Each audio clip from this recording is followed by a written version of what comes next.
Han Santos nga Ebanghelyo, parenang adlaw, Hulyo 30, tuig 2026. Huwebes, ani kanapulo kag pito nga semana, han katuigan. Kinuha dida kan San Mateo, kapitulo 13, versikulo 47. Tubtub ngadto han 53. Nagsiring Jesus an iya mga tinunan. An ginhadian han langit, sugad liwat hinpukot, nagintunod halanaw. Nga nakadakop hin magkalain-lain nga isda. Kun puno na an pukot, binubutong an pukot han mga mangirisda ngadto habaybayon. Nga nalingkod hira himpagpili han mga isda. Isinusulod ang mag-upay nga isda haira mga alat ngad ilinalabog an waray pulos. Pareho hini an mahinanabo hakatapos han kalibutan. Magawas an mga anghel ngan paglalainon an magraot nga mga tao. Nikang han mga mag-upay ngan ilalabog hira ngadto han naglalaga na hudno. Mananangis hira didto ngan magliligot an ira mga ngipon. Nakasabot ba kamo hini nga mga butang? Pinakian na Jesus sa ira. Oo, binaton hira. Nga nagsiring hiya, sanglit karuyag signgon hini, nga antagsa nga magturutdoan balaod, nga nahihimo nga tinunan han ginhadian han langit. Sugad hiya hintag balay, nga nakuha hinbag-o ngandaan nga mga butang. Tikang han iya hiripusan.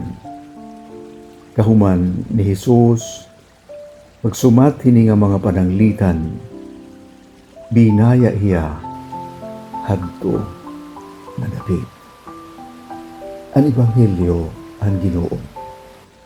Pagdayawon ka, Kristo.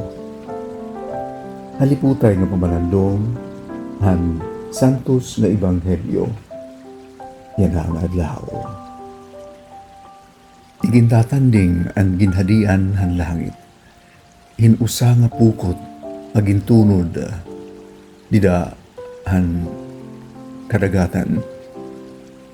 Kung nakakadakop ini, gimpipili ang mga mangirisda, ang mga hagsay, ang mga mag-upay nga isda. Hadton mga magraot. Ang mag-upay ikinakadahan brutangan. Ang magraot ilinalabog ngadto han hudno. Didahan Ebanghelyo ni San Mateo han kapitulo 25. Aton masasantop nga anton mga mag-upay amo hira ang nagbuhat hin kaupayan ngadto ira mga kabugtuan. Kay siring paman didahan di nga Ebanghelyo ni San Mateo. He ako ginugutom, iyo ako ginpakaon, inuuhaw, ginpainom, masakit, iyo ako ginlaoy. Haw sa kapulong nanginginahanglan, iyo ako binuligan.